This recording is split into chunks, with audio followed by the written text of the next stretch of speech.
Gracias, Bea. Importante aprovechar estas instancias para poder revisar nuestra salud.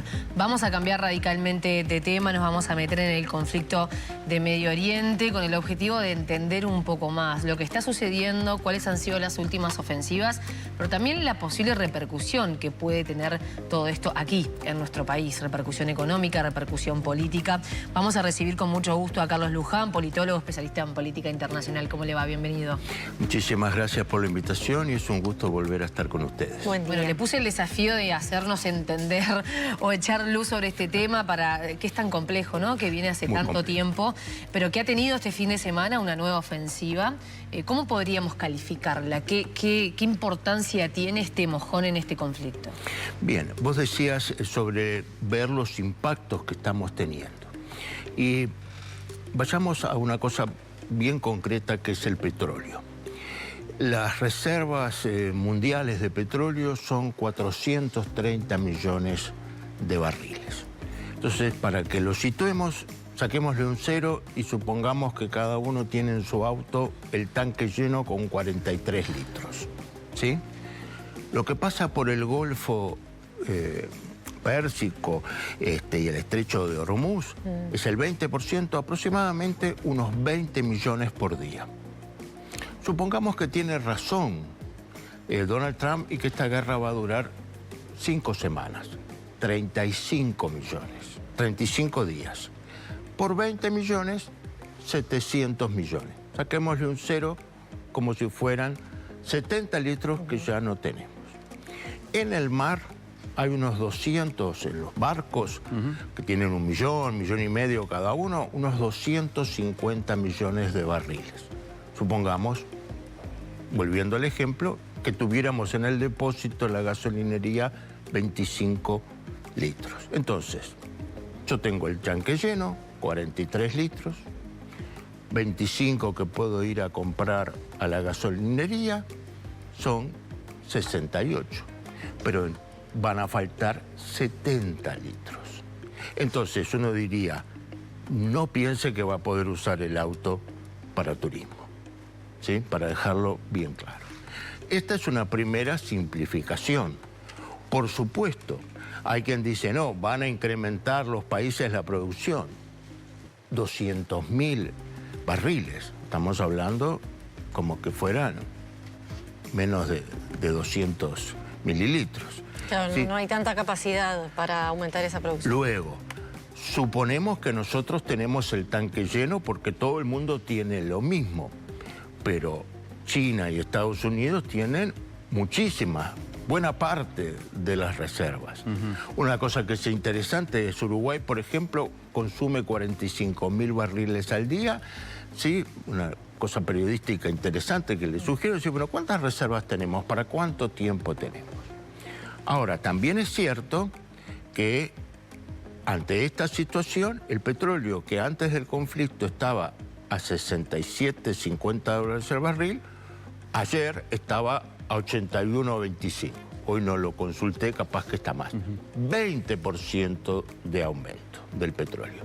Entonces, ¿qué es lo que puede ocurrir? Que capaz que sí tenemos petróleo dentro de 5 semanas, pero mucho más caro. Ahora, Carlos, la gente puede preguntar, Trump sabía perfectamente que esta era una consecuencia que se podía dar. Irán produce, corríjame si me equivoco, pero es el 3% aproximadamente del petróleo en el mundo. Seguramente era previsible que hubiera conflicto con el canal y por tanto se iba a trancar ese 20% que se... Ahora entonces, ¿por qué, o mejor dicho, para qué Trump termina atacando a Irán? Bien, pero como tú bien decís, está la producción de Irán, pero no puede salir la producción de Kuwait, la de Bahrein. Claro. Emiratos Árabes saca una parte de su producción por Omán, pero por el Estrecho de Hormuz no sale. Arabia Saudita canaliza la tercera parte por el Estrecho de Hormuz y otro por un oleoducto hacia el Mar Rojo. Pero vimos también ayer que cayeron unos drones, 2 drones iraníes que dañaron Aramco, la empresa petrolera. volvió a funcionar, pero fue una advertencia.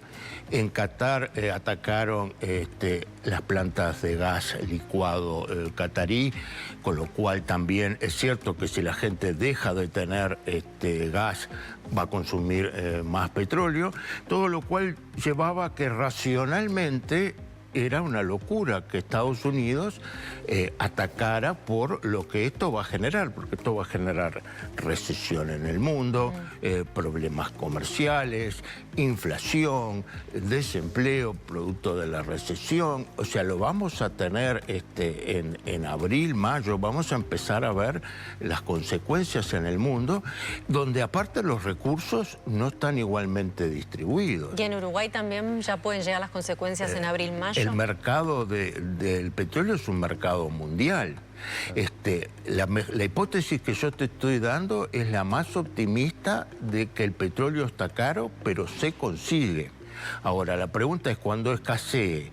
¿Qué va a pasar? Y el productor diga, ¿a quién le vendo? ¿A China o a Uruguay? ¿Cumplo con las empresas chinas o las indias o las alemanas?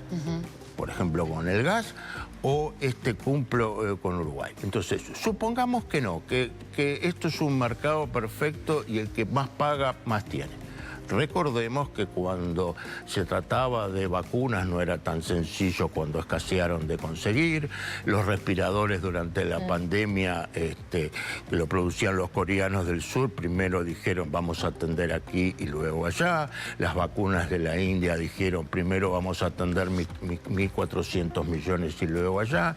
Entonces, Donald Trump puede decir voy a usar mis reservas estratégicas para que bajar el precio de la gasolina en la estación, porque el estadounidense, una de las cosas que lo pone más histérico, loco, y que lo hace votar a partidos que no son los gobernantes, es el azúcar. Pero entonces, Carlos, pesó más el liquidar con el régimen iraní, independientemente del costo económico que obviamente a nivel mundial sabía Trump esto iba a generar, e incluso yendo en contra de lo que prometió en su campaña, de que dijo que se iba a dedicar básicamente a los temas domésticos. Sí, a los temas domésticos, a promover la paz, a que no iba a entrar en guerras, pero también dijo luego, como comentábamos antes de comenzar el programa, yo no me dieron el Premio Nobel de la Paz, ahora ya no me preocupo de eso. Entonces, hoy lo escuchábamos en sus declaraciones a Donald Trump, dice, bueno, si nosotros no actuábamos en un par de meses, Irán iba a atacar nuclearmente a Israel o incluso en un futuro a nosotros. Y acá es una cosa que dice, bueno, pero esto hay algo que no es racional.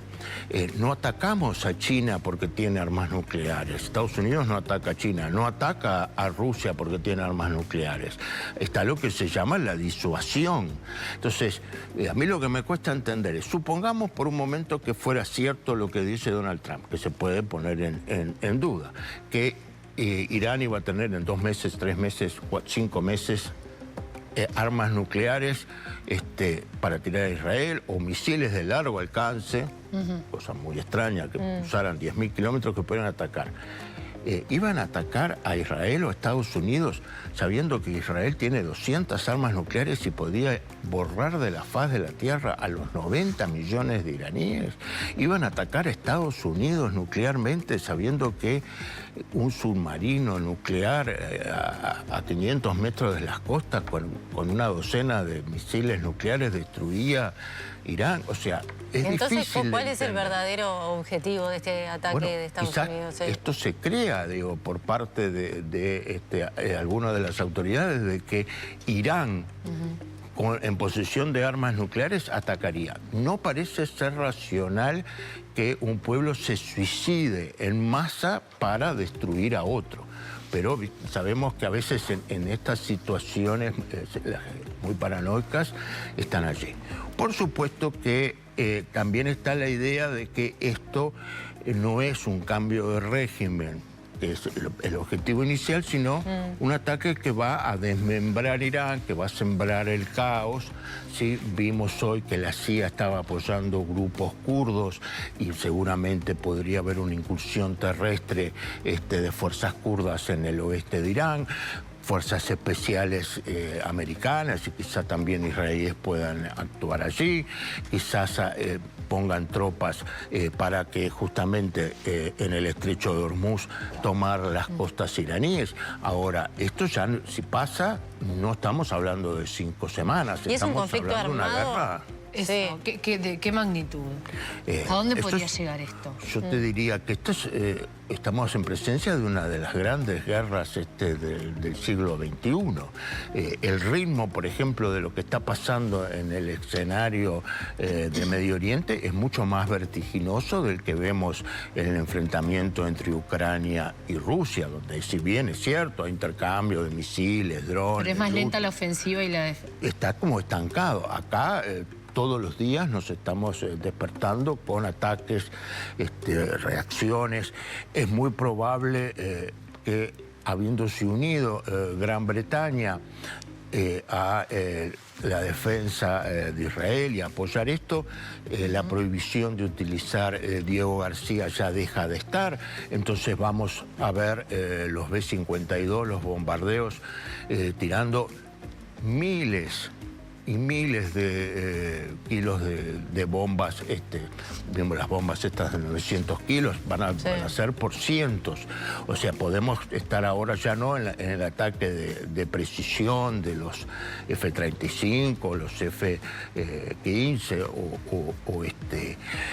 los misiles, sino ya bombarderos pesados que son de la década del 80 que van a intentar machacar y no dejar piedra sobre piedra. Ahora, el problema es que abajo de esas piedras hay gente, en búnker, en lugares, y previamente a toda esta situación, el fallecido Ayatollah Khamenei distribuyó los mandos territoriales con los comandantes militares y dijo, no, estos son los objetivos, estos son los misiles, estos son los drones, estos son los recursos, si yo muero usted cumpla con su tarea. El canciller de Irán lo expresaba, bueno, ¿qué pasó? Que atacaron Omán. ¿Sí? A los otros hay bases en Qatar, en Bahrein, ¿no? En Omán, que estaba oficiando y dice, bueno, y es muy probable que acá perdimos el control y alguno de los comandantes que ya tenía como ese objetivo procedió a atacarlo. Entonces, ¿quién se va a rendir en Irán? Carlos, ¿Sí o sí? ¿Y qué riesgos hay de que este conflicto armado llegue al Río de la Plata? No, me parece que, de la misma forma que decimos todo lo anterior, me parece que hay que descartar la idea de que estamos enfrente al comienzo de la Tercera Guerra Mundial. O sea, para que llegara aquí tendríamos que estar hablando de esto. ¿Por qué? Porque el apoyo que pueda haber, no tanto de Rusia embarcada en el conflicto en Europa, sino chino, podrá ser similar al que la OTAN, que los países europeos y Estados Unidos dieron a Ucrania en armas, ¿sí?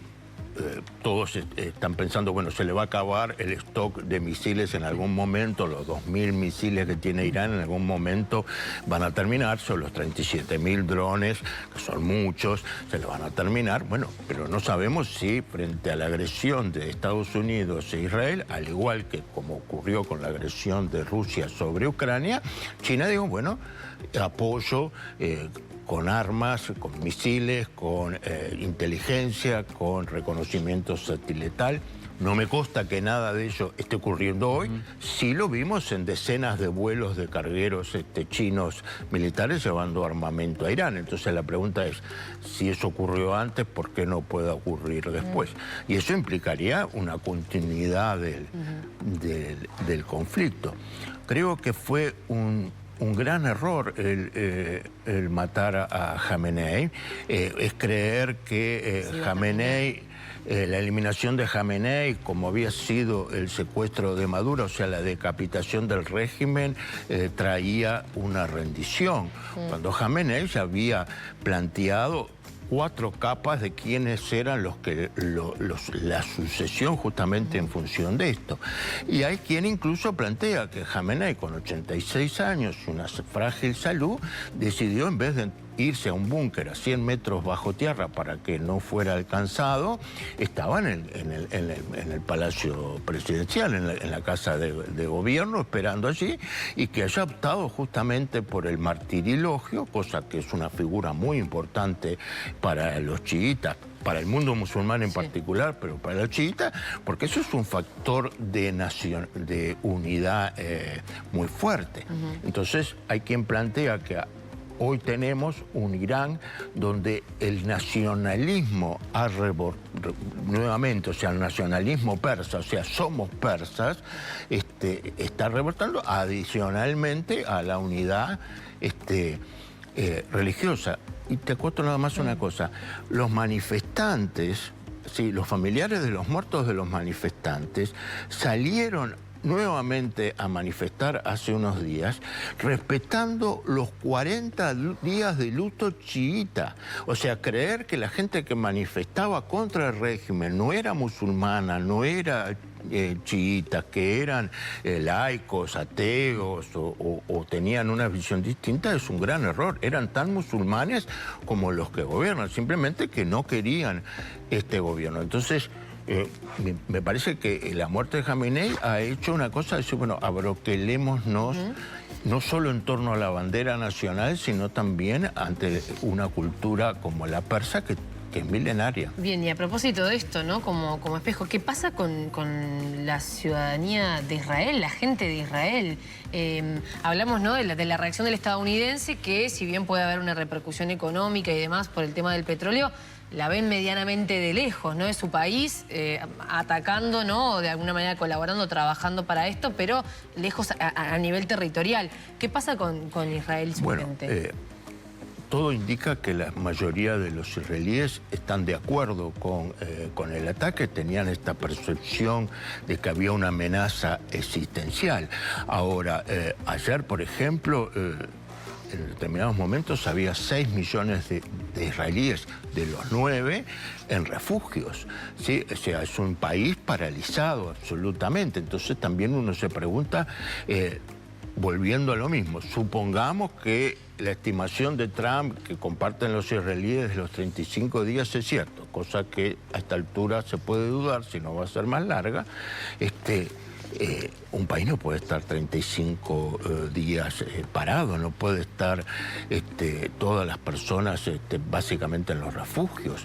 Yo tenía ayer el curso que doy de teoría, un alumno que justo agarró con su familia en Qatar y estaba tomando el curso por Zoom, y de repente en determinado momento le hago una pregunta y me dice: disculpe, profesor, pero tuvimos que en el medio de la clase irnos al refugio. O sea, en la clase que estaba dando ayer en la Universidad de la República, la alumna que tiene que salir, y eso era Qatar.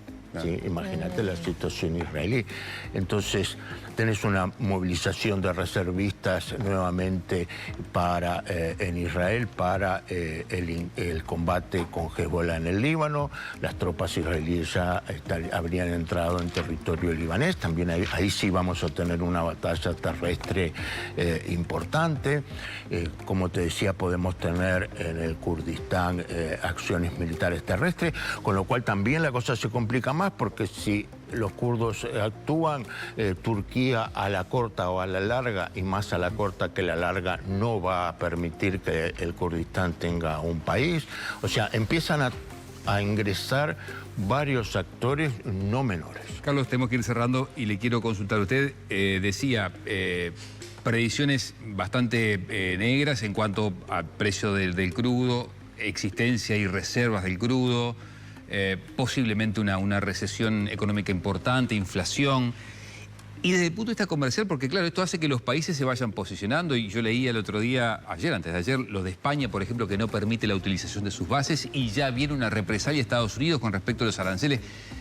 ¿Qué se puede prever desde el punto de vista comercial en el futuro inmediato?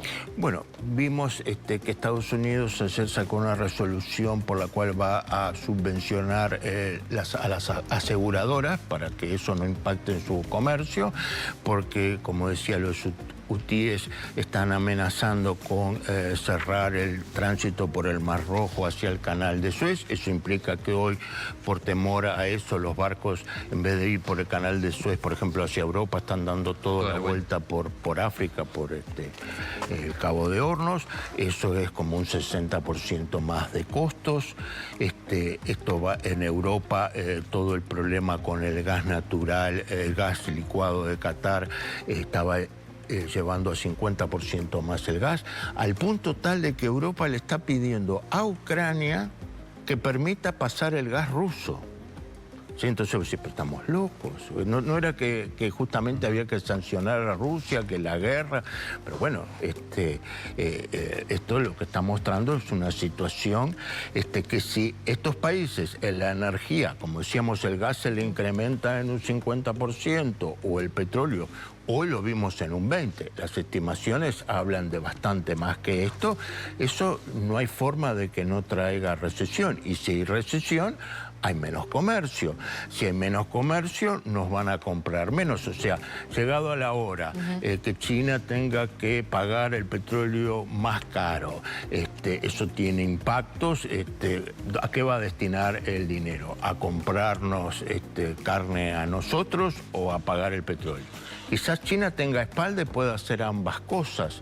No sé si todos van a tener la misma espalda. Entonces yo no quiero ser catastrofista, sino lo que digo es un momento de pensar hacia adelante, si darse cuenta de que esto ha cambiado el mundo, que cuando, por ejemplo, discutimos si vamos a crecer al 2%, al 1%... Y los desafíos internacionales. Ayer el presidente también abría su discurso en la Asamblea General diciendo, ¿no?, o haciendo referencia a estos desafíos. Seguramente, Carlos, te invitemos en unos días y este panorama pueda ser distinto, ¿no? Vamos a ver qué es lo que sucede. Esperemos Carlos Luján, que discutamos sobre las negociaciones de paz. Sí, ojalá que sí. Es siempre muy esclarecedor escucharlo. Ha sido un placer recibirlo. Gracias. Muchas gracias. El placer ha sido mío y, como siempre, agradeciéndole a la Universidad de la República y esperando que estas situaciones con nuestros alumnos teniendo que ir a los refugios no sea algo que se convierta en una normalidad, sino que Ojalá, sea muy amable.